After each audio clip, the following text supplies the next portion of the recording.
Gloire à Dieu. Nous vous saluons dans le nom de Jésus-Christ. Nous disons que la paix, la grâce et la communion du Saint-Esprit soient votre partage. Nous sommes heureux de vous recevoir encore ce soir et de passer ce moment avec vous, ce moment agréable, ce moment de joie, ce moment de bénédiction et ce moment de paix. Prions le Seigneur. Éternel notre Père, Dieu Tout-Puissant, le Créateur des cieux et de la terre, le Maître des temps et des circonstances, nous te disons merci pour ce moment. Nous te bénissons parce que tu es Dieu, parce que tu es Seigneur, parce que tu es le Roi des rois, tu es le Créateur de toutes choses. Nous te recommandons ce moment. Conduis-nous dans ce moment, Seigneur. Conduis-nous dans ce moment et que ce moment soit réellement un moment de communion avec toi. Que ton nom soit glorifié, que ton nom soit exalté. Au nom de Jésus, notre Seigneur, notre Sauveur. Amen. Alléluia.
Alléluia. Merci Seigneur. Merci Jésus. Comme c'est beau, comme c'est doux, le fait donner, c'est l'amour divin. L'amour est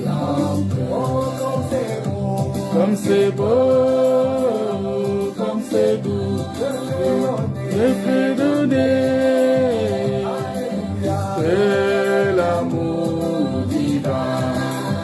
Oh, l'amour est pour moi,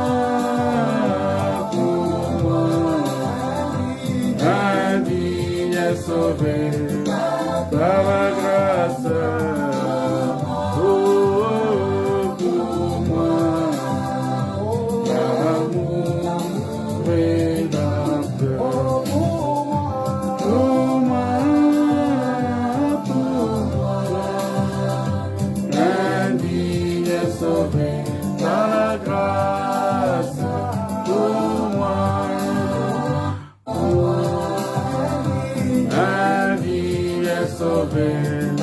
Par la grâce, oh, pour moi, l'amour est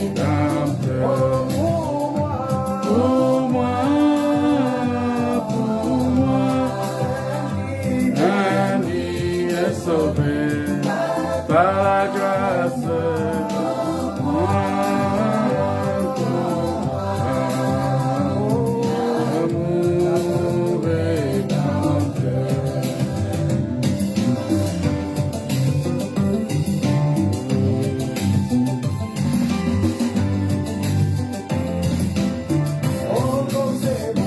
Comme c'est beau, comme c'est doux, le fait donner, c'est l'amour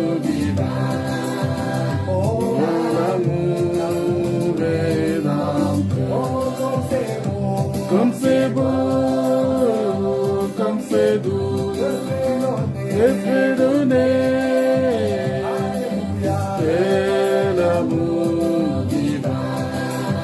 Oh, l'amour rédempteur. Pour moi, un vie est sauvé par la grâce de Dieu. Oh, pour moi, l'amour rédempteur. Pour moi, un vie est sauvé par la grâce de Dieu. Que la paix, la grâce et la communion du Saint-Esprit soient votre partage. Que le Seigneur vous bénisse, que le Seigneur vous comble vraiment de sa grâce, parce qu'il est merveilleux, ce Dieu-là. Il est le Seigneur de gloire, il est le Dieu tout-puissant, il est le Dieu éternel, il est notre Père, il est le Seigneur de gloire. Voilà pourquoi les raisons pour lesquelles nous le louons sont multiples, sont nombreuses. Les raisons qui nous poussent à glorifier ces dieux-là, c'est des raisons beaucoup plus puissantes. C'est notre Dieu, c'est notre Père, c'est le Créateur des cieux et de la terre. C'est le Dieu puissant, c'est le Dieu vivant, c'est le Dieu vrai. Voilà pourquoi, bien-aimés dans le Seigneur, à chaque fois que nous nous retrouvons comme ça pour écouter la parole de Dieu, nous devons être dans la joie. Dans la joie parce que Dieu nous a sauvés. C'est un jour de gloire. C'est un jour de gloire. Voilà pourquoi j'aimerais vraiment qu'on va chanter encore un cantique là. Il y a un cantique qui est très important que j'aimerais qu'on chante aussi avec vous. On va chanter ces cantiques-là. On va chanter ces cantiques. Oh, que Jésus m'a sauvé, quel jour de gloire, quand Jésus m'a sauvé, quel jour de gloire, quand Jésus m'a sauvé, jour de gloire, quand Jésus m'a sauvé, gloire, quand Jésus m'a sauvé, quel jour de gloire, quand Jésus m'a sauvé. Aux choses du passé, je ne veux plus toucher. Aux choses du passé, je ne veux plus toucher. Aux choses du passé, je ne veux plus toucher. Quel jour de gloire, quand Jésus m'a sauvé. Quel jour de gloire, quand Jésus m'a sauvé. Quel jour de gloire, quand Jésus m'a sauvé. Quel jour de gloire,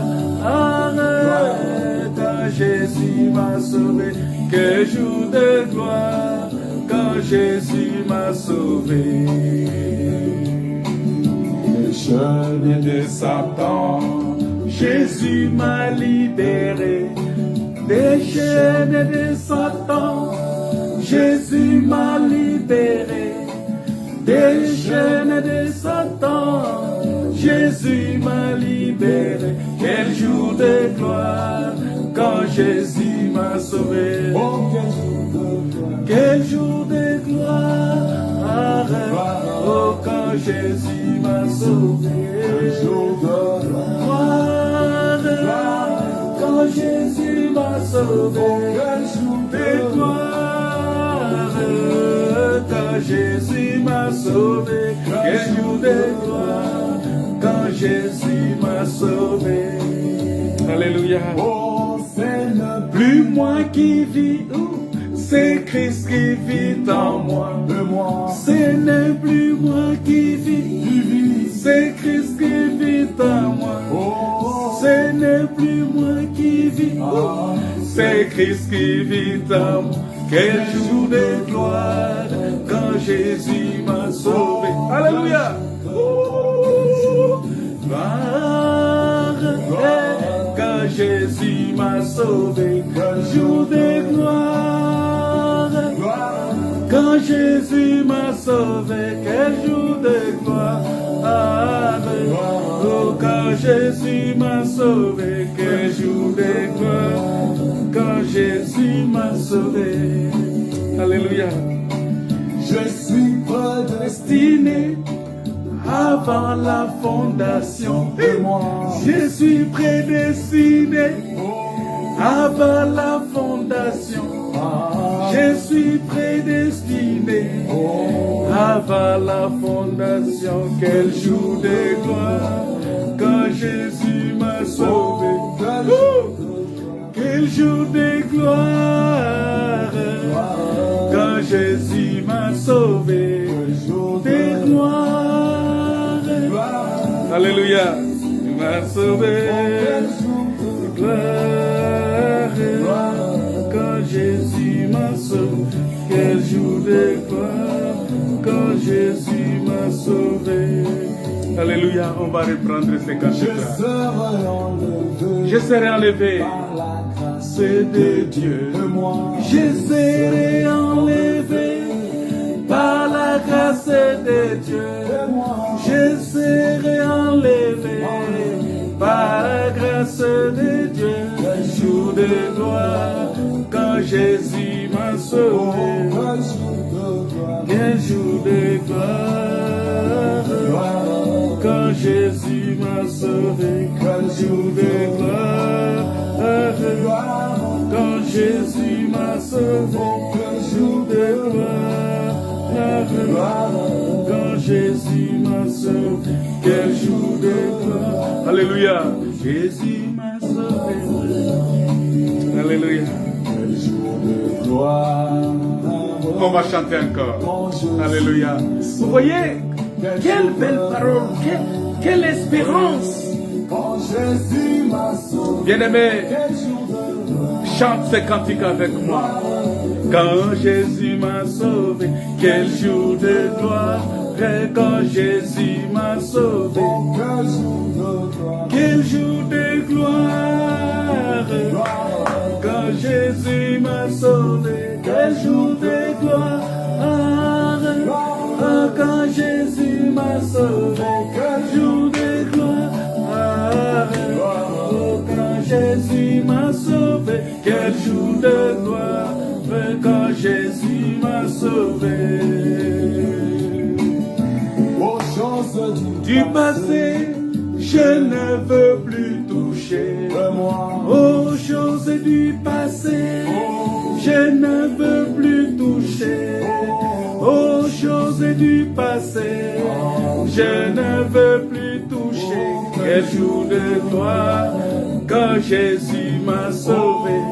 J'aimerais te communiquer cette espérance-là, cette joie du salut. Comme David a chanté, rends-moi la joie de ton salut, Père. Que le Seigneur te rende la joie de ton salut. Que le Seigneur te rende la joie du salut. Que tu sois rassuré que tu es sauvé par la grâce de Dieu. Oui, quel jour de gloire. Quel jour de gloire. Aîné de Satan, Jésus m'a libéré. Des chaînes de Satan, Jésus m'a libéré. Des chaînes de Satan, Jésus m'a libéré. Quel jour de gloire quand Jésus m'a sauvé. Quel jour de gloire. Ces cantiques me rappellent les années 86, 82, 83, 85. C'était un moment où j'ai rencontré Jésus-Christ dans les années 82, quand j'ai prié le Seigneur, quand le Seigneur m'a parlé différemment de ce que je croyais, bien que fils d'un pasteur protestant, bien que fils né dans la famille protestante. Mais ces jours-là, quand j'ai découvert autre chose, j'ai rencontré le Seigneur, c'était autre chose dans ma vie.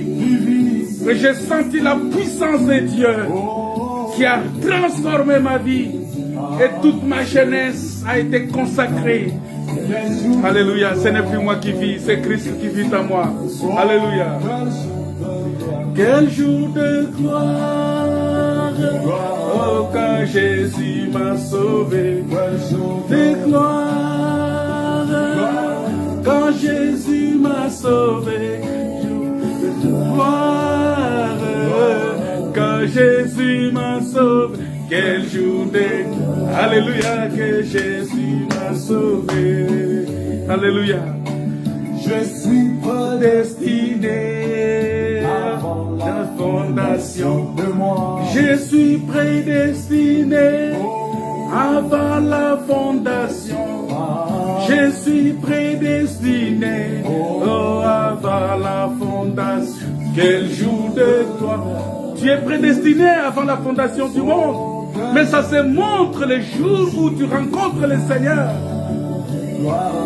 Ça se démontre dans la gloire quand le Seigneur manifeste sa puissance et sa grandeur dans ta vie. Notre Dieu le Tout-Puissant. Gloire, quand Jésus m'a sauvé. Le jour de gloire, quand Jésus m'a sauvé. Alléluia. Je serai enlevé par la grâce de Dieu. Je serai enlevé par la grâce de Dieu. Je serai enlevé par la grâce de Dieu. Quel jour de gloire quand Jésus m'a sauvé. Alléluia. Bénis le Seigneur. Bénis le Seigneur, mon frère. Bénis le Seigneur, ma soeur. Tu seras enlevé. C'est une assurance. C'est une réalité. Ce n'est pas une chimère. Ce n'est pas une utopie. Ce n'est pas une allégorie. Tu seras enlevé. C'est une grâce. C'est vrai.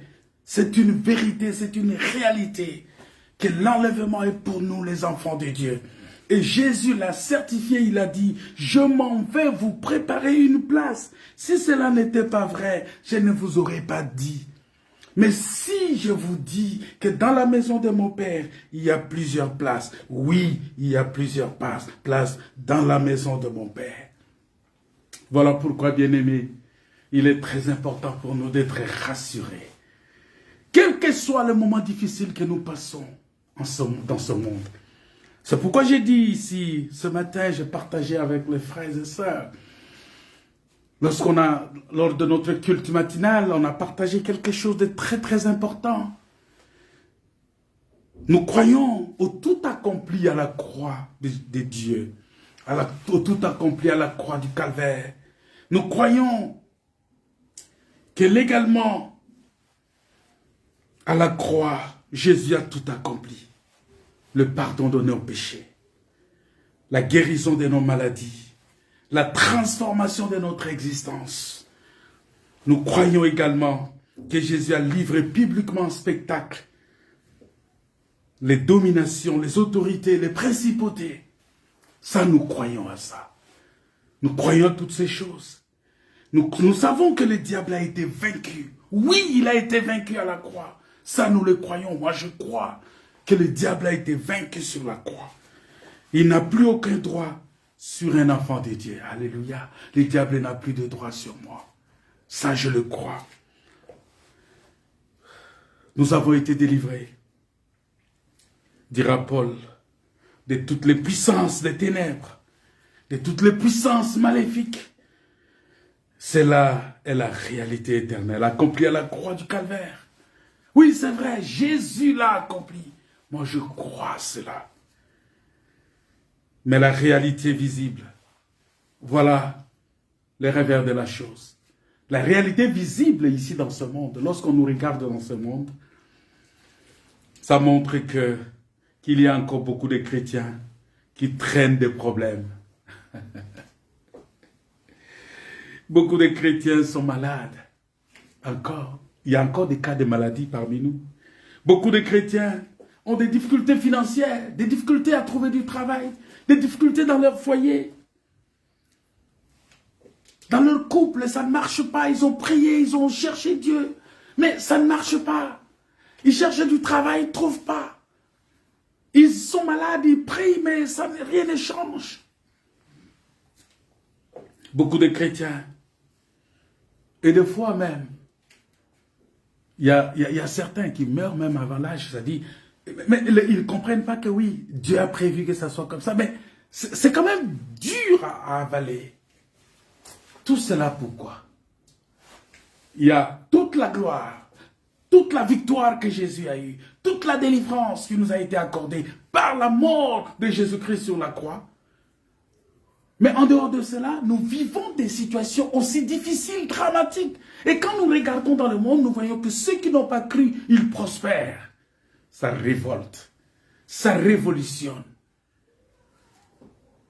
Et ça nous pose beaucoup de questions. Et on se pose beaucoup de questions. Et on se dit, mais pourquoi cela? Nous devons comprendre, bien-aimés, que le but de Dieu pour notre vie, pour ta vie, pour ma vie, le but de Dieu pour l'Église n'est pas que nous soyons d'abord heureux sur cette terre.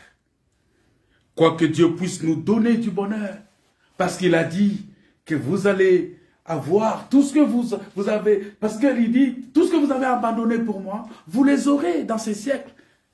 Et vous serez encore heureux dans les siècles à venir. Mais le but principal de Dieu, c'est d'abord de nous préparer cette place. Et c'est pour ça que Jésus est venu. Parce que Jésus veut nous ramener dans la situation du jardin d'Éden où l'homme avait de l'autorité sur tout. Où l'homme ne voyait pas la mort, ne voyait pas la souffrance, ne voyait pas la maladie, ne voyait pas toutes ces choses. Mais pour cela, il y a un temps que Dieu prend pour préparer ces choses-là. Il a déclenché ce moment-là par la venue de Jésus-Christ. Et Jésus est mort, Jésus est ressuscité, et Jésus nous a laissé le Saint-Esprit de Dieu pour nous former à la stature parfaite de Christ, afin que nous soyons capables de vivre comme Christ. Parce qu'en ce moment-là, on ne verra plus le diable. Il n'y aura plus de tentation. C'est ça les jours de gloire. C'est ça. Voilà pourquoi la gloire qui vient est plus puissante que tout ce que nous avons maintenant.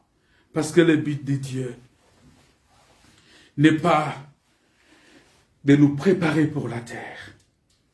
Car cette terre est destinée au feu. Cette terre, la Bible dit que cette terre passera. Le ciel passera. Tout ce que nous voyons, ça passera. Le but de Dieu, ce n'est pas de nous former par rapport à cette terre, à rester sur cette terre. Contrairement aux enseignements que les gens enseignent, non, nous posséderons la terre. Oui, parce que là, ils ne comprennent pas la prophétie que Jésus a donnée par rapport au règne des milléniums. Oui, le règne millénaire, Jésus descendra ici, sur cette terre. Mais après le règne millénaire, il y a l'éternité. Et l'éternité, ce n'est pas par rapport au bien de ce monde. Parce que nous serons dans la présence du Seigneur. Ça ne sera pas des maisons physiques comme ça. Dieu lui-même est notre maison. Jésus-Christ est lui-même notre maison. Parce que ça sera dans une lumière inaccessible de Dieu que nous allons passer notre éternité dans la présence du Seigneur.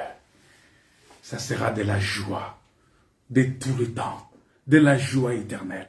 Voilà pourquoi, que sert-il à un homme de gagner le monde entier s'il perdait son âme? Il est important pour toi de préparer ton éternité maintenant. Nous sortons, vous savez que la mentalité du monde est de développer nos potentiels, de développer nos capacités, nos potentiels, nos dons pour gagner. Parce que c'est comme dans des compétitions. C'est comme les gens qui jouent au football. On développe des capacités lorsque même on organise. Et bientôt, je sais qu'on va organiser les Jeux olympiques ici. Mais l'objectif, c'est quoi? C'est de développer les capacités pour que les gens puissent gagner dans ce monde. Pour la gloire de ce monde. C'est ça l'objectif. Mais la mentalité du royaume de Dieu, c'est d'abord de renoncer à nous-mêmes pour que Christ prenne toute la place au travers de nous. C'est comme ça que nous avons écouté dans la chanson. Il nous a dit, ce n'est plus moi qui vis, c'est Christ qui vit en moi. Ce n'est plus moi qui vis, c'est Christ qui vit en moi. Pour que Christ prenne toute la place dans ton cœur, toute la place dans ta vie, qu'il tienne la commande, qu'il tienne le règne de ta vie, qu'il tienne la direction de ta vie. C'est ça le plus important. Et ce sont des choses auxquelles le Seigneur nous prépare. Et c'est la mentalité qui doit nous devons avoir cette mentalité-là, de renoncer à nous-mêmes, d'accepter la vie de sacrifice, d'accepter de perdre quelque chose pour gagner autre chose. C'est accepter de devenir volontairement faible pour que la gloire de Dieu puisse se reposer sur nous. Vous voyez? Parce que l'apôtre Paul nous a dit, c'est quand je suis faible que je suis fort.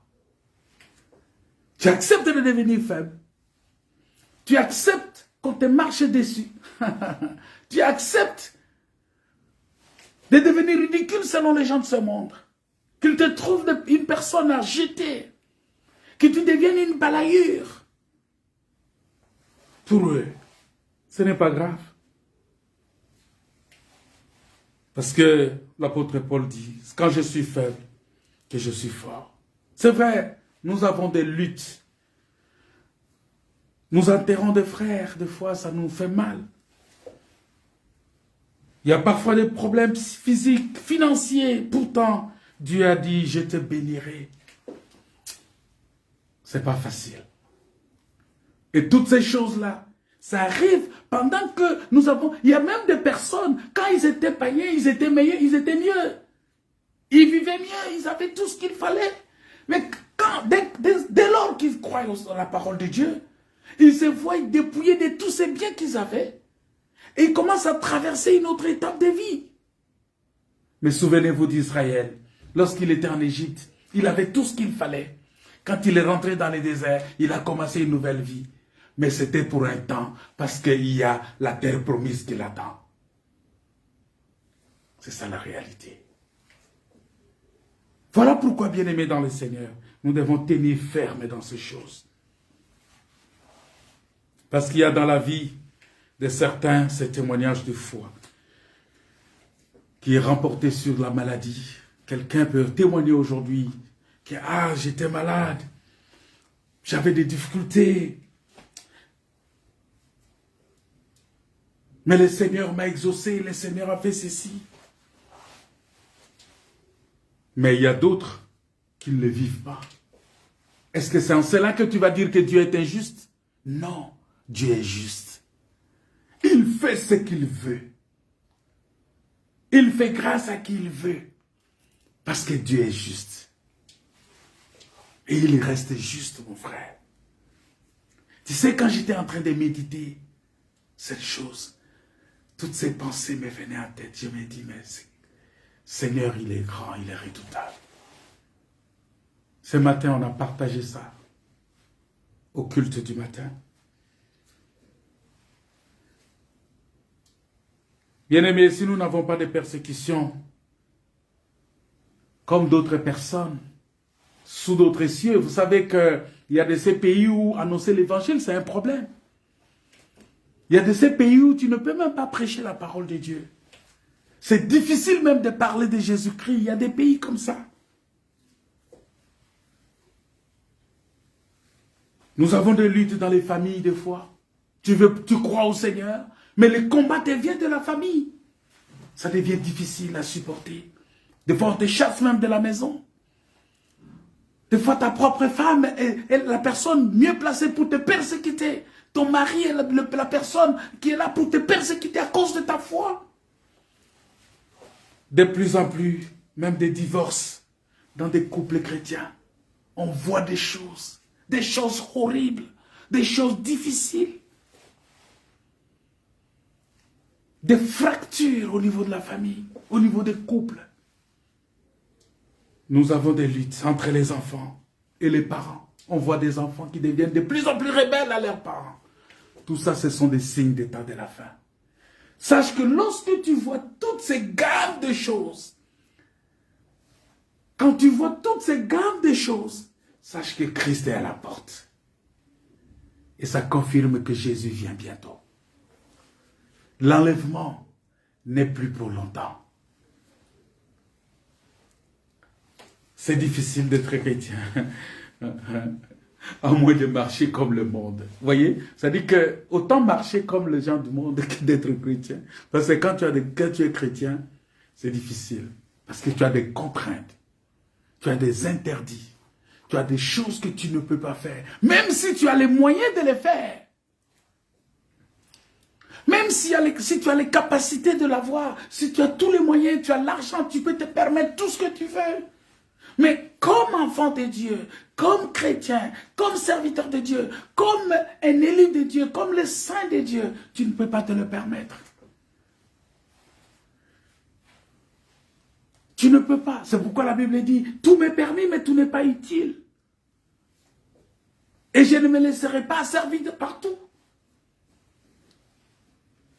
Quand bien même que tu aies les moyens de les faire. Comprenons que nous ne pourrons régner dans l'éternité qui est notre seule vocation, que dans la mesure où Dieu aura pu nous transformer et nous libérer dans notre vie, et que sa nature profonde qui est l'amour habite en nous. Parce que si la nature de Dieu, parce que Dieu il est amour, si sa nature n'habite pas en nous, c'est difficile pour nous. Nous pouvons tout faire. Nous serons comme des cymbales qui résonnent.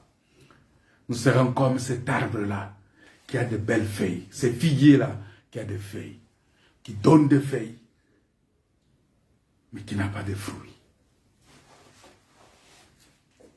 C'est très profond, bien-aimé. Voilà pourquoi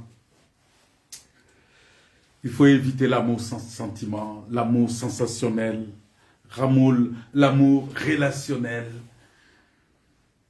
Mais il faut être rempli de l'amour divin.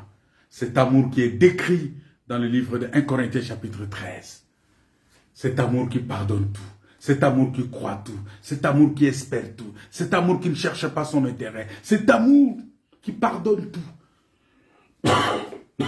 Cet amour qui supporte tout. Et c'est ça la voie de la sanctification, sans laquelle personne ne verra le Seigneur. C'est très important pour nous, bien-aimés. Il faut que nous nous dégagions de notre égocentrisme humain. Le moi, le moi, le moi, le moi. Il faut que tu t'en débarrasses. C'est très important. Il faut que nous réalisions que nous sommes comme des pierres du temple. Des pierres vivantes. Rassemblées pour construire la maison de Dieu. Qui ont été taillées dans la carrière. Parce que ces pierres, on ne les prend pas seulement comme ça et on les met. Et voilà pourquoi, lorsqu'on est dans la carrière, il y a toujours des bruits. Lorsqu'on est dans la carrière, pendant qu'on est en train de tailler les pierres, il y a toujours des bruits. Tu peux avoir un frère qui fait des choses qui ne te plaisent pas. Et tu peux avoir une sœur qui fait des choses qui ne te... Sache que nous sommes dans la carrière. C'est pourquoi la Bible dit, supportez-vous les uns les autres. Il faut avoir la capacité de supporter ton frère. D'avoir de la compassion pour ton frère. D'avoir de l'amour pour ceux qui sont faibles. Et de continuer à les supporter. À les soutenir dans la parole de Dieu. Il est très important.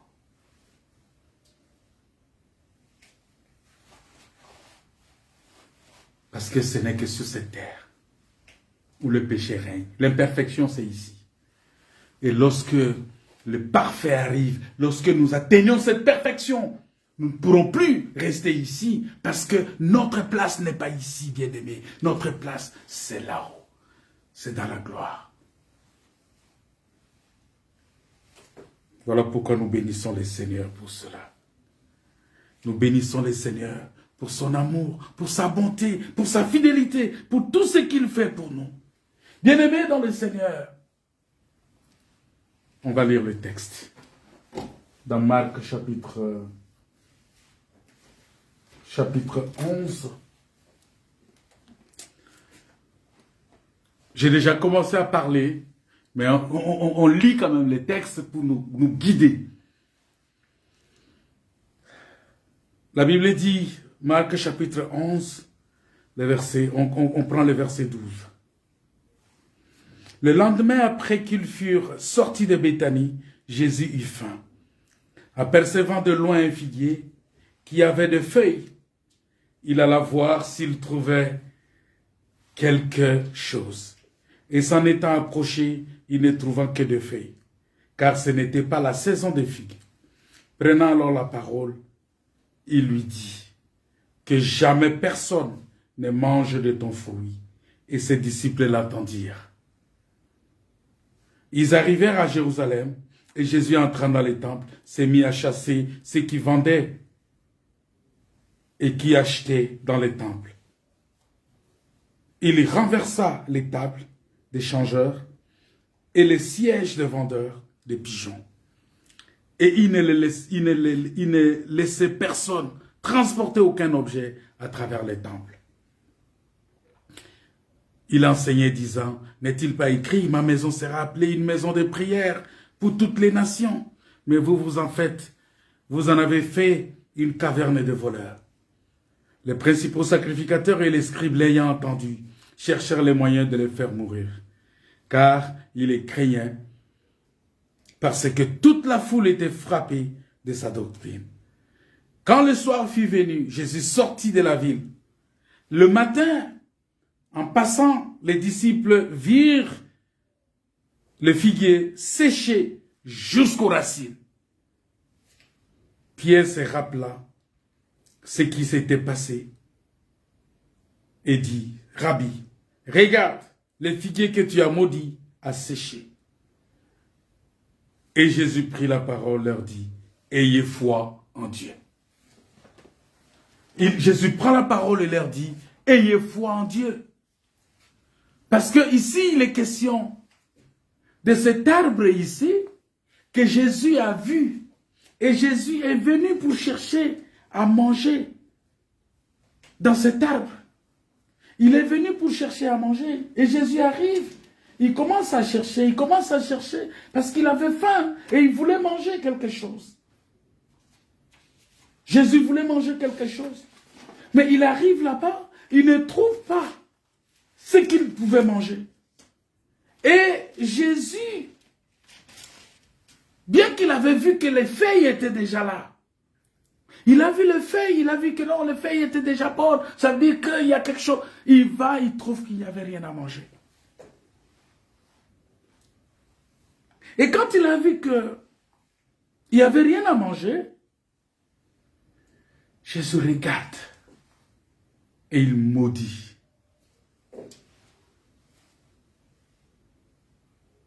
Il maudit. Et quand il a maudit les figuiers, la Bible dit que ça séchait jusqu'aux racines. Même les feuilles aussi ont séché. La racine aussi ont séché. Nous voyons que les figuiers ici, nous l'avons dit, que les figuiers ici symbolisaient Israël. Il parle d'Israël comme étant un peuple qui a reçu la loi de Dieu.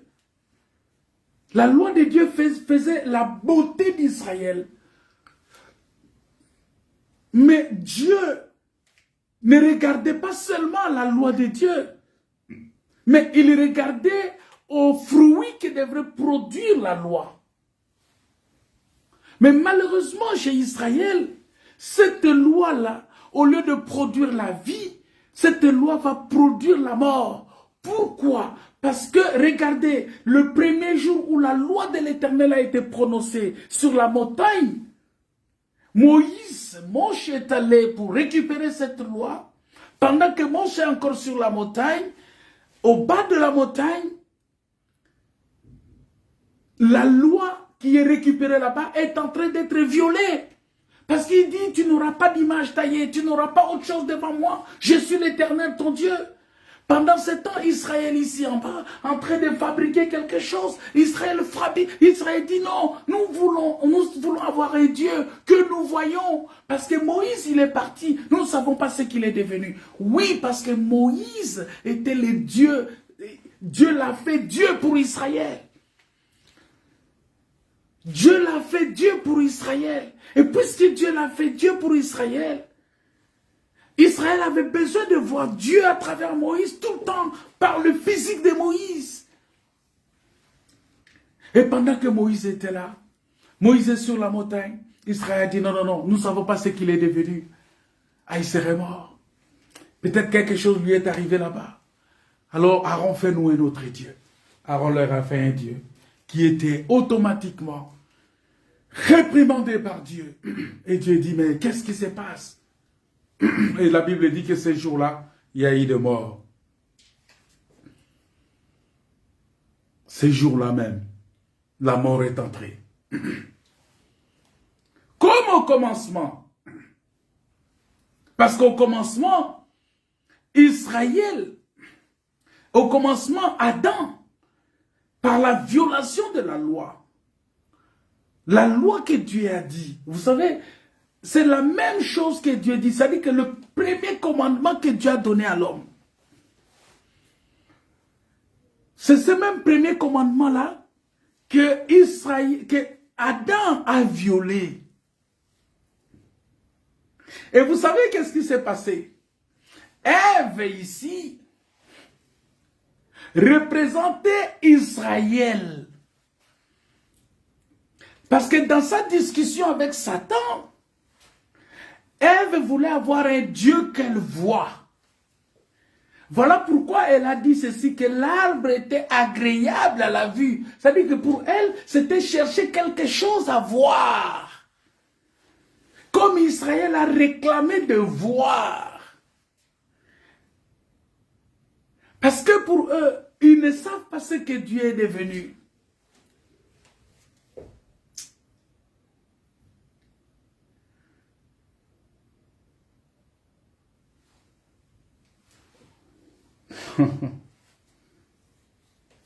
Il a pris, il a mangé, la mort est entrée. Adam a mangé, la mort est entrée. Et il fallait maintenant que Dieu descende. Dieu vient pour chercher les fruits. C'est-à-dire l'obéissance à la parole. Il vient chercher l'obéissance à la parole chez l'homme. Dans le jardin d'Éden, il ne trouve pas. C'est là où la malédiction tombe. Dieu va maudire les figuiers. Dieu va maudire les figuiers.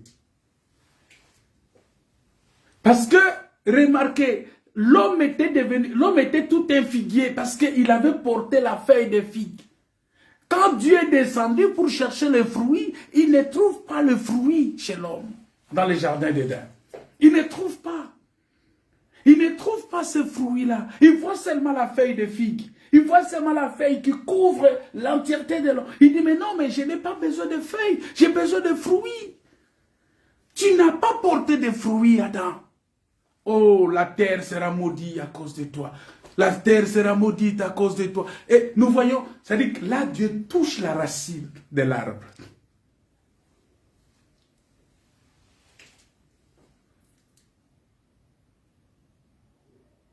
La terre sera maudite. Femme, tu enfanteras avec douleur. La feuille est séchée. Parce que la femme est la beauté de l'homme. Est le bonheur de l'homme. Voilà pourquoi un homme, la joie de l'homme, c'est sa femme à côté. Quand un véritable homme, c'est celui qui présente sa femme. Mais quand il présente sa femme, il est dans la joie de montrer sa femme.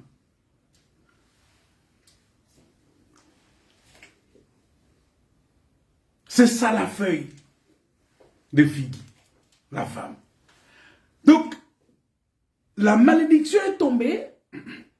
La racine, qu'est-ce que la racine? C'est la terre, parce que l'homme est venu de la terre. Le fondement de l'homme, c'est la terre. Le fondement, la racine de l'homme, le commencement de l'homme, c'est la terre. Parce que Dieu a pris la terre et il a fabriqué l'homme. C'est ça le commencement. La feuille de l'homme, la feuille de ce figuier dans les jardins d'Éden, c'est la femme. Et lorsqu'on voit la feuille, on s'attend au fruit. Pourquoi? Parce que la feuille vient annoncer la verdure de l'arbre. Ça montre que l'arbre là est bien nourri par la sève. Ça montre que cet arbre là est bien nourri. Et que cet arbre est capable de porter des fruits. Voilà pourquoi quand Dieu a créé la femme, il a amené la femme vers l'homme. Il a dit, soyez féconds, multipliez-vous et remplissez la terre. C'est-à-dire, produisez des fruits. Ici, on peut prendre des fruits de manière physique.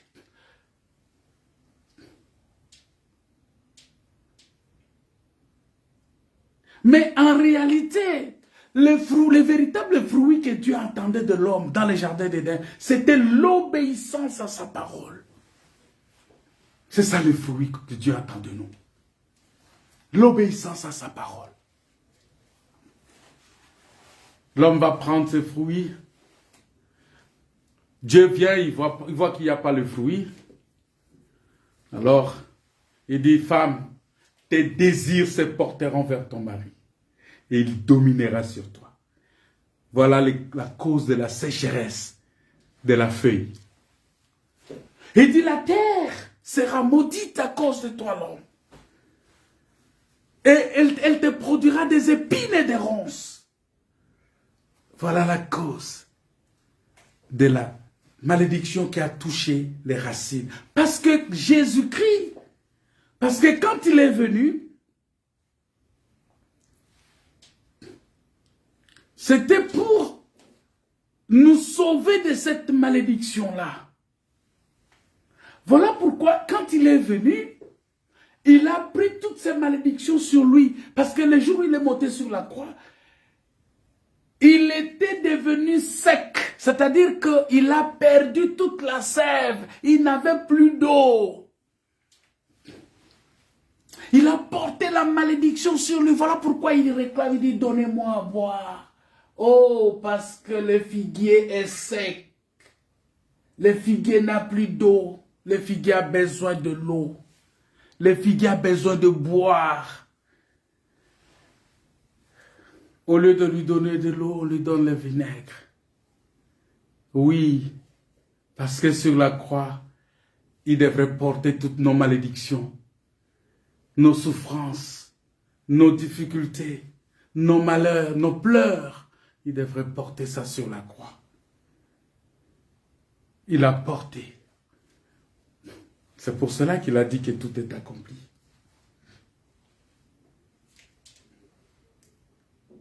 C'est pour cela qu'il a dit que tout est accompli. Bien-aimés dans le Seigneur, lorsque nous regardons, nous allons voir que quand on parle de l'arbre qui a séché, jusqu'à la racine, parce que je vais aller toucher ça rapidement, vous allez voir que la Bible parle de... Je vais chercher ce texte-là. La Bible parle de la racine.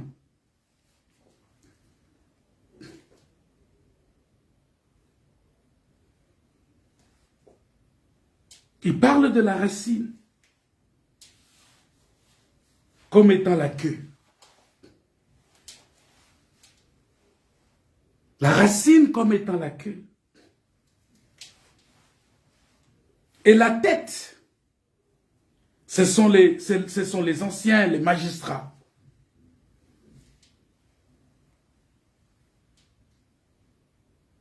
Parce que la Bible dit dans Ésaïe chapitre 9 verset 16 que l'Éternel arrachera d'Israël la tête et la queue, la branche de palmier et le roseau en un seul jour.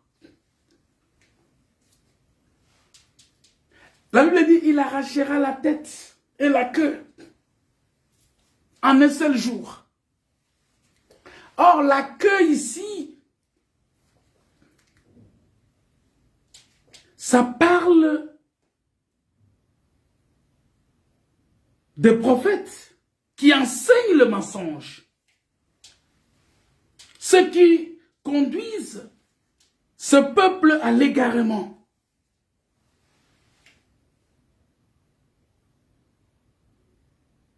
Ceux qui conduisent ce peuple à l'égarement.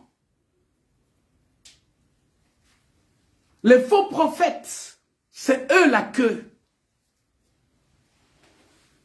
Les faux pasteurs, les faux enseignants.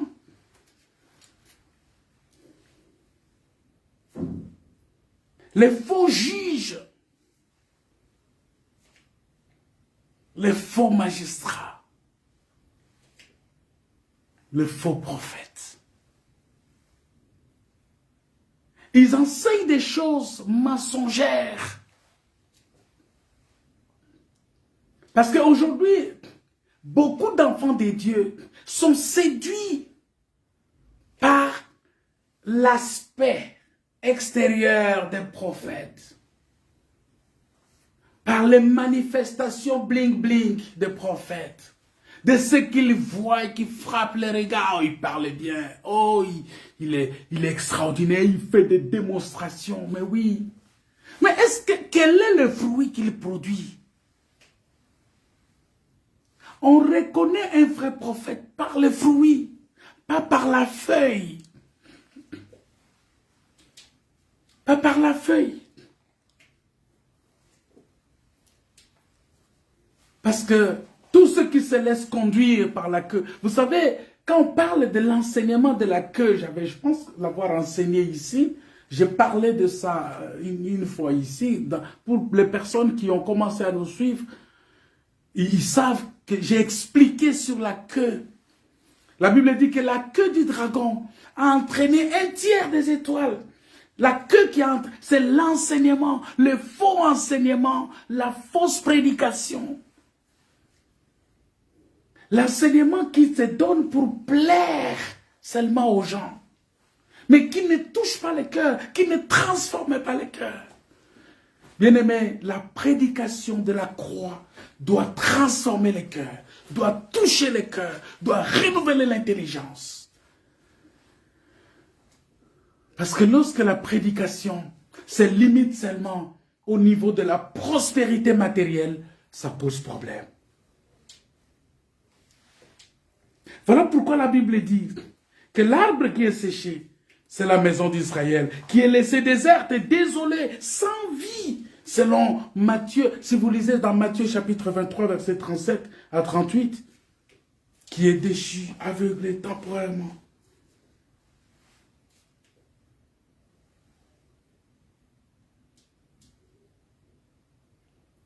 C'est ça. Voilà pourquoi nous devons faire extrêmement attention. Parce que ça fait partie des signes de temps de la fin. Oui, il a été séché jusqu'aux racines.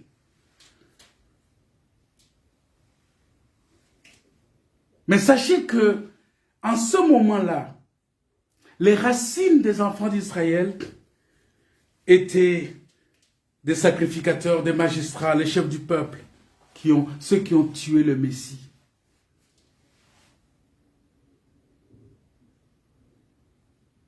Voilà pourquoi vous allez comprendre que depuis l'ancienne alliance, l'arbre n'a pas porté de fruits. Parce qu'avant Jésus-Christ, la terre était sèche. La terre a été maudite. Et puisque cette malédiction-là n'était pas encore ôtée, la terre devrait continuer à produire que des épines et des ronces. Il n'y avait pas de bons fruits. C'est-à-dire que quand tu te présentes devant l'arbre, tu ne peux pas retrouver un fruit que tu peux manger pour que tu redeviennes la vie. Or, le fruit ici, c'est le Fils. Il fallait que le Fils vienne pour que nous puissions produire les fruits. Parce que c'est celui qui a le Fils qui a la vie. Celui qui n'a pas le Fils, il n'a pas la vie. Et donc, puisque le Seigneur Jésus n'était pas encore venu, on ne pouvait pas voir le fruit. L'arbre n'avait pas de fruit. Le sacerdoce lévitique, c'était des sacerdoces sans fruit. C'était des sacerdoces que Dieu, les sacrifices, Dieu ne pouvait pas agréer ces sacrifices-là. Il ne pouvait pas. Pourquoi? Vous allez comprendre que quand Israël était en Égypte, Moïse avait le bâton. Moïse est parti avec le bâton. Dieu s'est manifesté à Moïse au travers du bâton. Moïse est allé jusqu'en Égypte. Il a opéré des miracles. Il a fait des choses avec les bâtons en Égypte. Israël n'était pas sorti. Malgré les miracles que Moïse a produits. C'est ça la feuille. Israël n'était pas sorti. Israël est resté en Égypte. Mais qu'est-ce qui a fait sortir Israël? C'est l'agneau. C'est l'agneau. Lorsque l'agneau est mort et le sang a coulé, le sang de l'agneau a coulé en Égypte, c'est ce sang-là qui va sortir le peuple d'Israël. Cette nuit-là, personne ne pouvait rester. Même Pharaon était incapable lui-même de retenir le peuple d'Israël.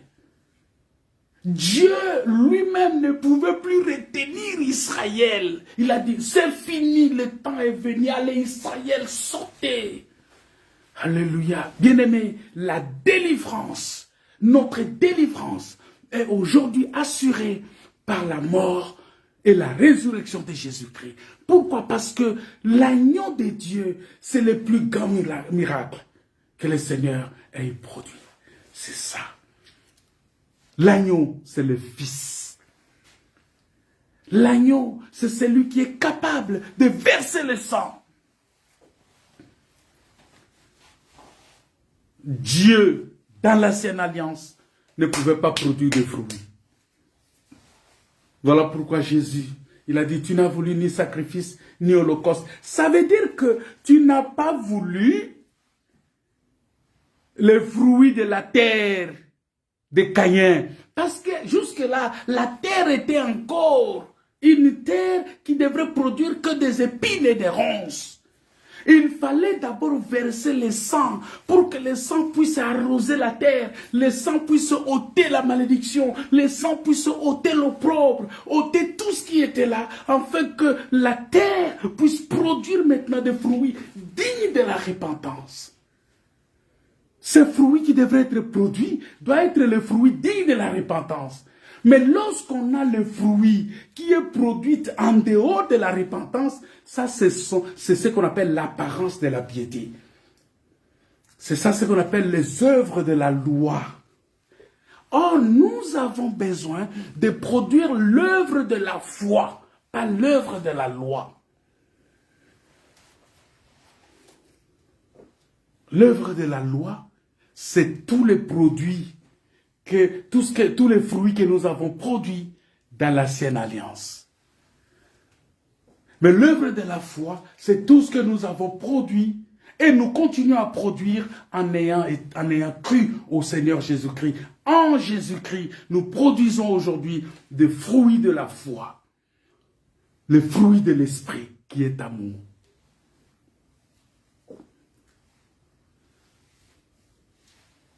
Voilà pourquoi, bien-aimés dans le Seigneur, lorsque nous parlons de ces choses, nous voyons que cet arbre ici,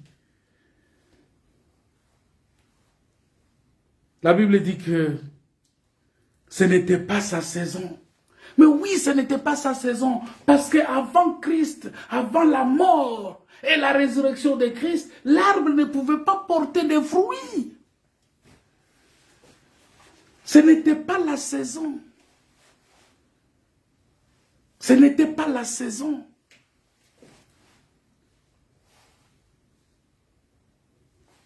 Ce n'était pas la saison. Non, ce n'était pas sa saison.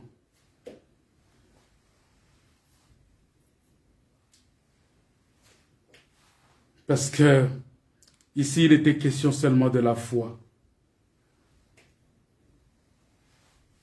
Il était question de la foi. Tant que Christ n'est pas mort et ressuscité, aucun arbre ne peut porter de fruits. Vous allez arroser, arroser, arroser, arroser. Ça ne sera que des efforts de la religion, des systèmes, des traditions. Voilà pourquoi, bien-aimés dans le Seigneur, nous devons faire en sorte que le Seigneur puisse manifester sa puissance au travers de nous.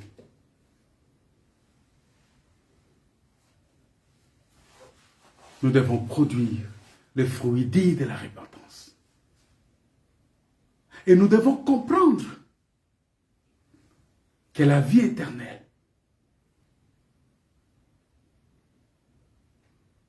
c'est en Christ.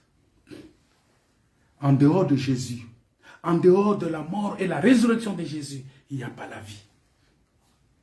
Il n'y en a pas. Il n'y a pas la vie, bien-aimés. Mais nous devons savoir, si nous rentrons chez Israël, nous allons comprendre que Israël, c'est ce figuier-là qui va être renouvelé encore. C'est-à-dire qu'il va recevoir Christ. Quand Israël va recevoir Christ, Israël va croire au Seigneur Jésus. Mais déjà, le début de ce mouvement-là a commencé. Parce que Israël a été dispersé.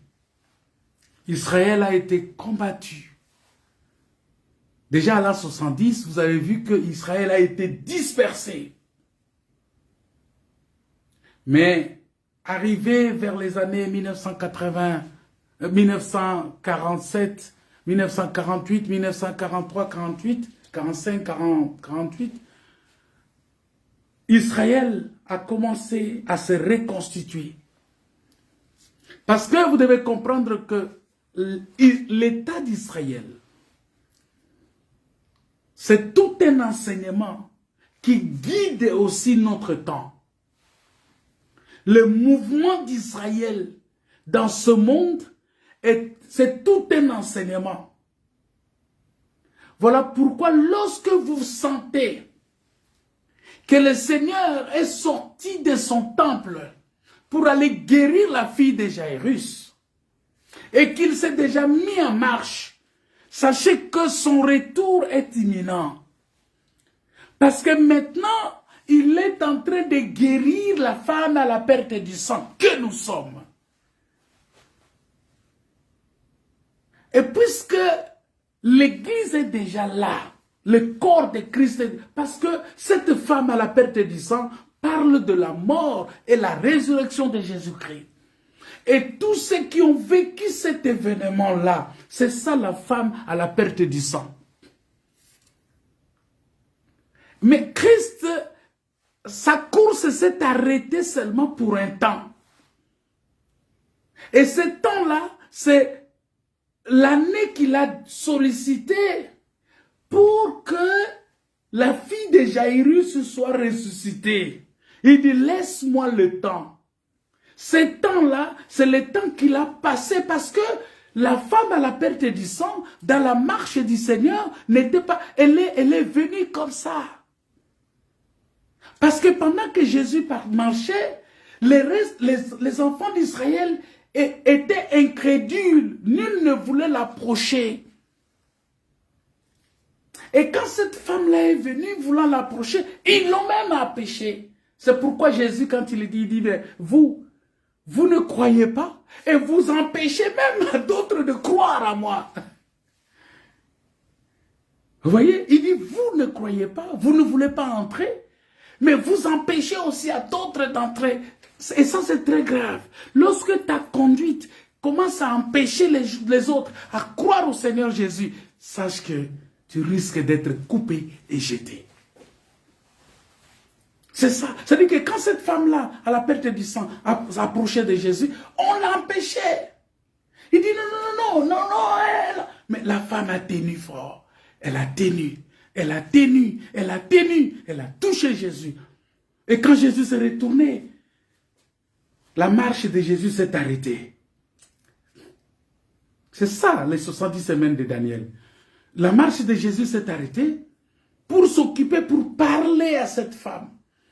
Il a parlé à cette femme. Donc, le parler de Dieu maintenant, c'est à la femme, à la perte du sang. C'est ce que nous sommes en train de vivre maintenant. Le parler là, c'est l'enseignement. C'est la grâce que nous avons eue auprès du Seigneur. Parce que nous étions un peuple éloigné. Mais Dieu nous a rapprochés par la grâce. Et puisqu'il nous a rapprochés, sache que il nous prend avec lui. Parce que Christ ne nous laisse pas. Voilà pourquoi il a dit que là où je suis, vous y soyez aussi.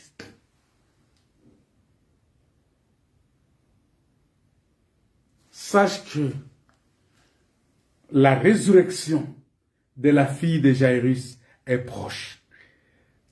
Oh, la résurrection de la fille de Jairus, c'est quoi? C'est le rétablissement, c'est la visite, la restauration d'Israël.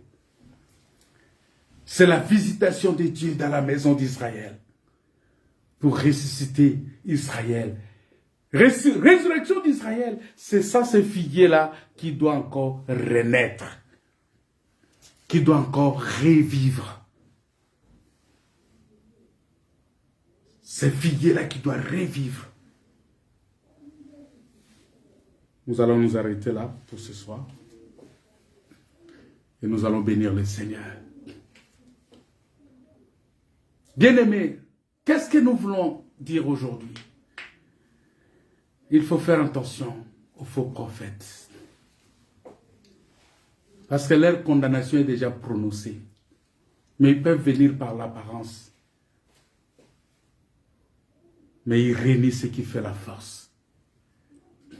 Nous devons faire attention dans la marche chrétienne, tout en nous assurant que la vie éternelle que nous avons aujourd'hui, c'est par la grâce. Dieu, quand il vient chez nous, il vient chercher les fruits. Il ne vient pas chercher autre chose. Dieu ne vient pas pour chercher autre chose. Dieu ne vient pas pour chercher. Dieu fait des miracles pour guérir ceux qui ont le cœur brisé, pour convaincre les incrédules. Mais la présence de Dieu, c'est pour chercher les fruits. Le fruit qui est digne de la repentance. Et si Israël n'a pas eu ce fruit-là, parce que le sang n'avait pas encore coulé pour arroser, pour ôter la malédiction qui était tombée sur la terre.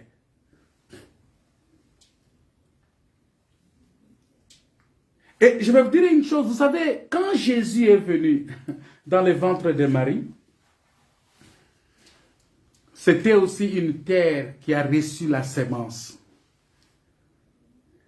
C'est pourquoi Marie va dire quelque chose. Marie a dit ceci: Seigneur, je te loue, parce que tu as jeté ton regard sur moi pour ôter mon opprobre parmi les hommes. Mais quel était l'opprobre de Marie, alors que Marie était une fille vierge? Mais en tant que vierge, puisqu'elle était tombée enceinte, elle est considérée en Israël comme une fille déjà abusée. Elle est devenue un objet de raillerie.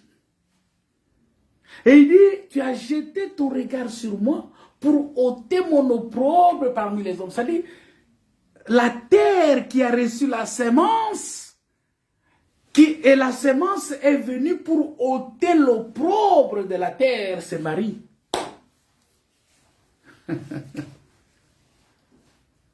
Et aujourd'hui, le Seigneur a ôté notre opprobre. Tout celui qui croit au Seigneur Jésus, le Seigneur a ôté son opprobre.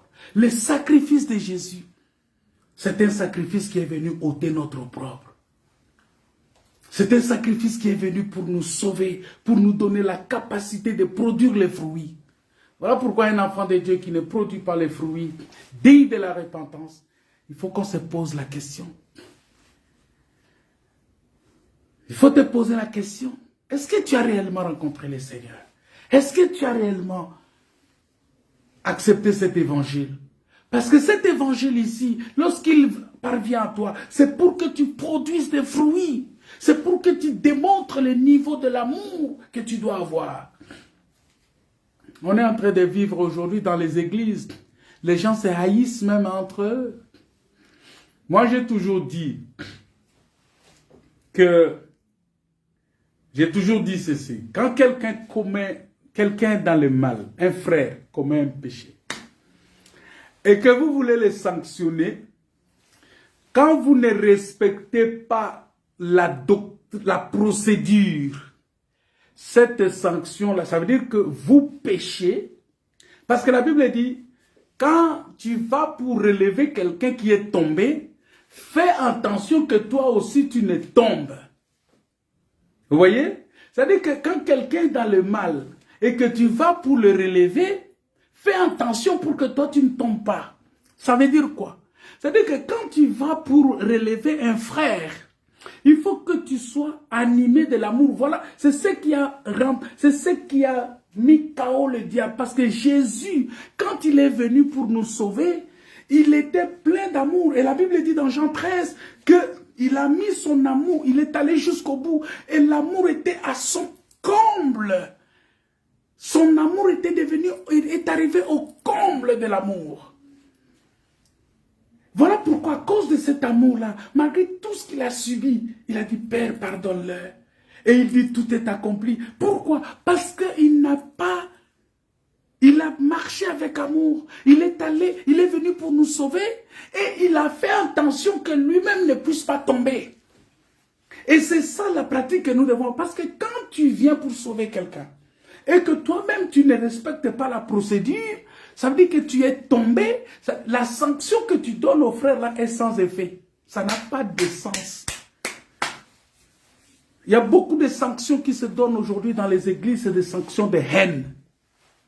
Des sanctions qui produisent des querelles, des divisions. Tout simplement parce que c'est fait sans amour.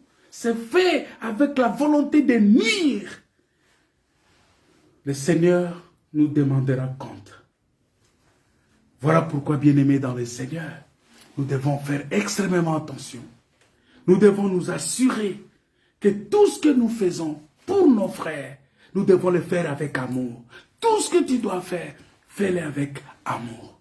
C'est ça la personne qui a produit le fruit. C'est ça quelqu'un qui a le fruit de l'esprit. C'est ça quelqu'un qui est rempli du Saint-Esprit. Voilà pourquoi quand tu vas voir un frère qui ne croit pas à la parole de Dieu, tu vas le ramener avec douceur. La douceur, c'est le fruit de l'esprit. Que Dieu vous bénisse. Que Dieu nous comble de sa grâce. Que Dieu nous soutienne. Nous allons prier le Seigneur. Nous allons louer le Seigneur. Nous allons lui rendre des actions agréables. Nous allons lui dire merci. J'aimerais vraiment qu'on chante encore ces cantiques-là. Ces cantiques merveilleux. Quel jour de gloire quand Jésus m'a sauvé. C'est un cantique que j'aime beaucoup. C'est un cantique vraiment puissant. C'est un cantique puissant. Quel jour de gloire quand Jésus m'a sauvé. Alléluia. Oh, quand Jésus m'a sauvé, quel jour de gloire. Quand Jésus m'a sauvé, quel jour de gloire. Quand Jésus m'a sauvé, quel jour de gloire. Quand Jésus m'a sauvé. Alléluia. Merci Seigneur notre Père, Dieu Tout-Puissant. Merci pour le salut. Merci pour la délivrance. Merci pour la guérison. Que ton nom soit glorifié, que ton nom soit béni. Merci pour tout ce que tu as été pour nous. Seigneur, laisse que Tu nous donnes la force, les capacités de produire des fruits dignes de la repentance. Que nous ne soyons pas seulement de ceux-là qui parlent seulement de toi sans fruits. Nous voulons produire ces fruits dignes de la repentance. Père, touche nos cœurs, nos vies, transforme nos vies. Merci pour tout. Que la gloire te revienne. Au nom de Jésus. Amen. Bien-aimé dans le Seigneur, si tu as été touché par ce message, je t'invite à le partager, si tu le veux. Mais je t'invite aussi, pour ceux qui sont ici avec nous, d'inviter les autres frères, parce que le culte des dimanches, nous allons nous retrouver à 14h pour louer le Seigneur ensemble. Notre culte, c'est à 14h le dimanche, à 14h, où nous allons nous retrouver pour louer le Seigneur. Que Dieu vous bénisse, que Dieu vous soutienne, que Dieu vous rende prospère. Chose de Satan, Jésus m'a libéré des chaînes de Satan. Jésus m'a libéré. Quel jour de gloire quand Jésus m'a sauvé. Quel jour de gloire quand Jésus m'a sauvé. Quel jour de gloire. Oh, quand Jésus m'a sauvé. Quel jour de gloire. Quand Jésus m'a sauvé. Quel jour de gloire. Quand Jésus m'a sauvé. Alléluia. Plus moi qui vis, c'est Christ qui vit en moi. Ce n'est plus moi qui vis, c'est Christ qui vit en moi. Ce n'est plus moi qui vis, c'est Christ qui vit en moi. Quel jour de gloire quand Jésus m'a sauvé. Quel jour de gloire quand Jésus m'a sauvé. Quel jour de gloire quand Jésus m'a sauvé. Quel jour de gloire quand Jésus m'a sauvé. Quel jour de gloire quand Jésus m'a sauvé. Alléluia. Je suis prédestiné avant la fondation. Je suis prédestiné avant la fondation. Je suis prédestiné avant la fondation. Quel jour de gloire quand Jésus m'a sauvé. Quel jour de gloire. Que Dieu vous bénisse. Que Dieu vous comble de sa grâce.